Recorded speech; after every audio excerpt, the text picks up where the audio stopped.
নমস্কার।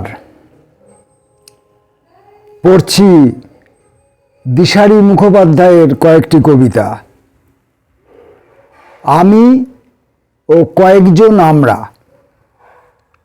এক, লোকে তাকে টগর গাছ বলে জানে, চেনে। এইসব জানা ও চেনা একটা দূরত্বের অবলম্বনে। দূরত্ব নিজেও নিজের দূরত্ব নিয়ে কখনো কথা বলেনি কল্পনার সঙ্গে। পাগলের জামা পরা একটা লোক আছে, ওই একটাই জামা তার। সে টগর গাছটিকে ছুঁয়েছে খুব ভেতর পর্যন্ত। সেই স্পর্শের কি মহিমা! গাছটির সারা দেহে ঝেঁপে এসেছে আলো, সাদা আলো। তবু সেই আলোই কনকচাপা, কৃষ্ণচূড়া, কদম। দুই, চাদর খুলে বিছিয়ে দিয়েছি, তারপর সেই চাদরের উপর সবুজ ঘাস জন্মেছে, ঝোপ গুল্ম জন্মেছে, বুনো কচু ও অমৃত মানের জঙ্গল হয়েছে। কুল গাছ, পেয়ারা গাছ পাশাপাশি দাঁড়িয়ে দাঁড়িয়ে গল্প করছে। বললে হয়তো বিশ্বাস করবে সকলেই। উদ্ভিদ সম্পর্কে কোনো বক্তব্যই মিথ্যা হয় না কখনো। বট অসত্যও সেখানে আতিথ্য নিয়েছে। দু একজন মানুষের সময় হয়নি, হয়তো চাদরের দাম তাদের সামাজিক অবস্থানের সঙ্গে সঙ্গতিপূর্ণ ছিল না। নেহাতি দুর্ভাগ্যজনক ঘটনা। তারা জানল না যে সেই চাদরের কোল ভেদ করে সেই সব উদ্ভিদের শিকড় মাটির সন্ধান পেয়েছিল।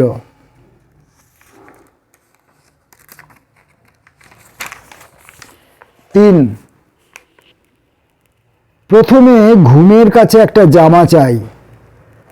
সচরাচর সে কাউকে বিমুখ করে না। তারপর একটা নিরালা খুঁজি, ফার্নের জঙ্গলে যাই। দর্পবিহীন অহংকার আছে তার, খুব নীরব, সবুজ ও নরম।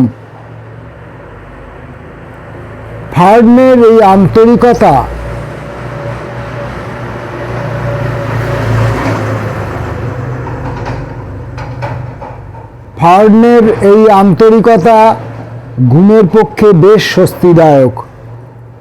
পরীক্ষার হুমকি নেই, স্কেল বাটখারা নেই, পোয়া ছটাকের আয়োজনও নেই। ফার্ন মানে প্রচুর, ফার্ন মানে কম, ফার্ন মানে বাঁধলাম, ফার্ন মানে যাও যেখানে খুশি। ফার্ন বিষয়ে এর চেয়ে কম বলা যায় না। আমি আর বাসক গাছ পাশাপাশি বসেছিলাম। যন্ত্রণা বিষয়ক একটা যন্ত্রসঙ্গীত বাজছিল, কোনো যন্ত্র ব্যতি রেখে, রব ছাড়া। বাতাস যেটুকু ছিল আশেপাশে, বিস্ময়ের ভেতর থেকে বিমূরতা মেখেছিল। বাসকের পাতা সবুজ ছিল, ফুল সাদা ছিল। দু একটি অতি ছোট পাখির মতো পতঙ্গ, দু একটি অতি বড় পতঙ্গের মতো পাখি যন্ত্রণার স্বাদ পেয়েছিল। আমার ফোন কেটে যাচ্ছিল, নেট থেমে যাচ্ছিল, চিঠি ফিরে যাচ্ছিল। রাস্তার লোকেরা সান্ত্বনা দিচ্ছিল, দুঃসময় মাঝে মাঝে আসে, কেটে যাবে। দিনের শেষে বাসক গাছটা শুকিয়ে গেল, মরে গেল। আমি ঘরে ঢুকতেই এগিয়ে এলো বোবা আলো। জল অতি কষ্টে গড়িয়ে এসেছিল এখান পর্যন্ত। তারপর সেই জল একা একা অন্য কিছু জলের সঙ্গে হারিয়ে যায়। হারিয়ে হারিয়ে হারিয়ে সে জল কোথায় যে গেল। একটা গাছের চারা রোজ এখানে আসতো, সূর্যকে ছায়া তৈরি করার সুযোগ দিত। ছোট বড় মাঝারি নানান ছায়া আঁকতে আঁকতে সূর্য তার রঙের ভাণ্ডার বাড়িয়ে নিত। একটা পাখি এখানে উড়ত। একদিন কেউ একজন তাকে ঘুড়ি বানিয়ে নিল। ঘুড়ি হয়ে যাওয়া পাখিটা একদিন ছিঁড়ে গেল। এইসব ঘটনা যেখানে ঘটল লোকে তাকে ঘড়ি বলে চেনে। রায়বাবুর বাড়িতে একটা নিম গাছ আছে, বেশ বড় গাছ। সে গাছে কত পাতা আছে কেউ গুনে দেখেনি, রায়বাবুও জানে না। গাছটি কি জানে? এখন ক্যালেন্ডারে শীতের শেষ, ফাল্গুন ঢুকে পড়েছে। গাছটার সমস্ত পাতা ইদানিং হলুদ হয়ে গিয়েছিল। পাতাগুলো এখন কয়েকদিন অবিরাম ঝরে পড়বে, হলুদ বৃষ্টি। এরপর লাল রঙের পাতা আসবে ডালে ডালে, ক্রমে ক্রমে তারা সবুজ হবে। তবে গাছটার কথাই সব নয়, একটা কাঠবিড়ালিও আছে, থাকে এই গাছটায়। তার সম্পর্কেও কথা আছে কিছু। 7. আমার শখের গাছগুলো মরে যাচ্ছে, কেন জানি না। ওরা কিছু বলে না। ওদের স্পর্ধিত ডালগুলো, পাতাগুলো হঠাৎ একদিন আউতে যায়, ঝুঁকে পড়ে। এরকমই আমার যাপন ইদানিং। জানাজানি কিছু নেই। গাছেদের সম্পর্কে কিছুই জানি না। যেমন জানি না তুমি এবং কবিতা কেন সমার্থক, কেন ভিন্নার্থক। শুধু বহু ফলনশীল ভালোবাসা আছে। এখানে বহু কোনো সংখ্যাবাচক শব্দ নয়, অনাবিষ্কৃত এক পরিমাণ কিংবা নিত্য জায়মান। আমার প্রিয় মরে যাওয়া গাছগুলো এক ঘরেই থাকে আমার সঙ্গে, এক টেবিলে খায়, শোয় এক বিছানায়। 8. বিকাল শেষ হয়ে আসছে, সন্ধ্যা নামছে। এমন সময় ফ্লু এলো। যে মাটির উপর বসে আছি ওর শীত করছে, শরীর কাঁপছে। অদূরে পরপর সারিবদ্ধ বাড়িগুলোর লোহার গেটগুলো ঠান্ডায় শক্ত হয়ে উঠছে। সমস্ত শরীরে হাড়ে মজ্জায় ব্যথা অনুভূত হয়। বাড়ি ফেরা পাখিদের ডানায় সে ব্যথা ফুটে ওঠে। একটা সাঁই সাঁই শব্দ শোনা যাচ্ছে, কার ফুসফুসের কে জানে।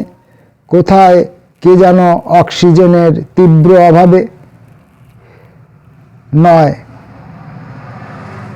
একটি নয়নতারা গাছ একা বসেছিল একটি ভাঙা বাড়ির বিপন্ন পাঁচিলে।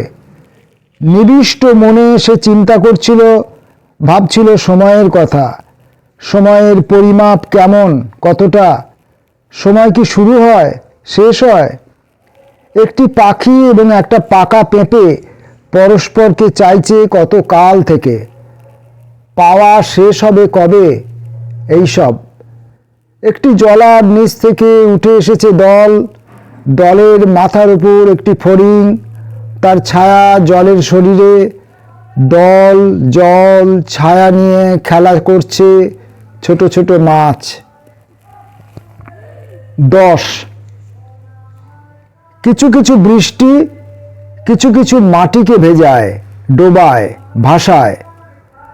আজ বিকালে কোনো পূর্বাভাস ছাড়াই বৃষ্টি এলো। মাটি ওর জন্য, ওকে নেওয়ার জন্য প্রস্তুত ছিল না। গাছে একটা পাখি ছিল, পাখি সমাজ থেকে বিচ্ছিন্ন। তার পালকে মাটি ঢাকা ছিল।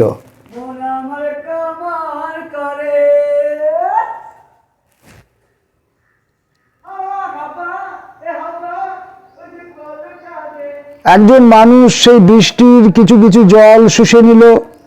কিছু কিছু অংশ যেন অনাদরে প্রতিফলিত হয়ে ফিরে গেল।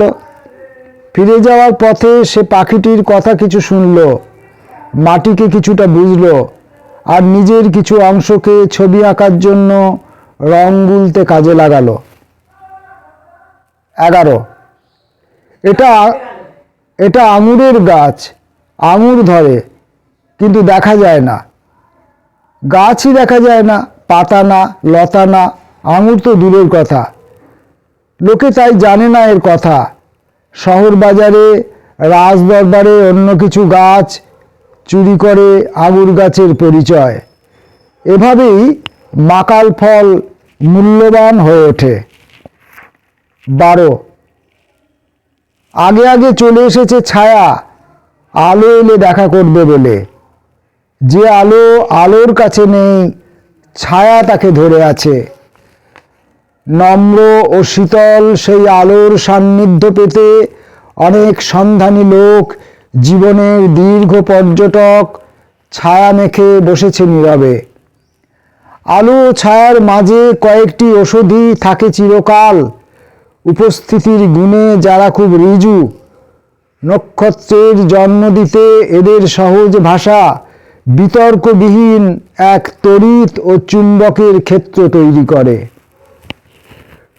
13 খুব ছোট একটা পাখি, কতটা ছোট তা নির্ণয় করার মতো অঙ্কের জ্ঞান নেই আমার। তাছাড়া মনে অন্য চিন্তাও হচ্ছে, পাখিটি কি সত্যিই ছোট? বুধের মতো একটা বড় গ্রহের ডালে ডালে সে কি যেন খুঁজছে। ওর চোখে মুখে সারা শরীরে নিপীড়নের বেরং লেগে আছে, ডানায় খুব শ্লথতা। স্পষ্ট বুঝতে পারছি একটা বড় না শব্দের বোঝা ওকে বইতে হচ্ছে। বৈশাখের সকালেও আমার খুব শীত করছে, জ্বর এলো। অন্য একটা পাখি যদি ওর পাশে এসে বসে, এই জ্বর নেমে যাবে। 14 তোমার উপেক্ষা ও প্রত্যাখ্যানের যৌক্তিকতা খুঁজে পেয়েছি। আমার লাগানো সব গাছ মরে যাচ্ছে, এমনকি ছোঁয়া লাগলেও। এসব মোটেই অস্বাভাবিক নয়, বুঝতে পেরেছি। আক্রান্ত ইউক্রেন জানে ভালোবাসা বলতে আমার কিছু নেই। 15 রোদ এখানে উপুর হয়ে পড়ে, মাটির উপর শুয়ে থাকে চিত হয়ে। আশেপাশে কয়েকটা বড় গাছ তাকে মাথায় করে রাখে, নামতে দেয় না। যারা ছোট, যারা লতা, তারা পারে না, তাদের ভেতর অবধি ঢুকে যায়, আব্রু মানে না। দেহে মনে নরম হওয়ার জন্য তারা নেতিয়ে পড়ে। কিছু পাখি অবশ্য তাদের ডানার রং, যাকে লোকে দুঃসাহস বলে, লাগিয়ে দিতে চায় রোদের গায়ে। সূর্য অস্ত যাওয়ার পর প্রাসঙ্গিক হয়ে ওঠে কিছু নতুন কথা, তাদের অনুসরণ করেই আসে সন্ধ্যের শীতলতা। একটা জেদি মেয়ে কেবল কিছুই বোঝে না। নমস্কার।